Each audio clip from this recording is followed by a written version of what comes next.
চক্রদ্বার টুকরা। চক্রদ্বার টুকরা হলো বেশিরভাগই 3 থেকে 5টা আবর্তন পর্যন্ত করা হয়ে থাকে।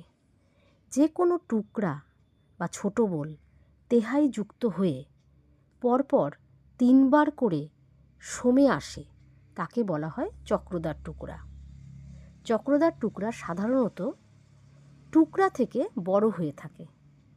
এতে নৃত্য এবং তবলার বোলেরও মিশ্রণ হয়ে থাকে। প্রত্যেকটি ভাগ যে শুরু হয় সব কিন্তু বিভিন্ন মাত্রা থেকে হলে ভালো হয় এবং সেটাই হওয়া উচিত। তাহলে আমরা জানি যে টুকরা মানে ছোট বোল, যে কোনো তালের ওপরই হতে পারে, বিভিন্ন রকম তালের ওপরে হতে পারে। কিন্তু এই ছোট বোল যখন আমরা পরপর 3 বার করি তখন তাকে কিন্তু বলা হচ্ছে চক্রদ্বার টুকরা।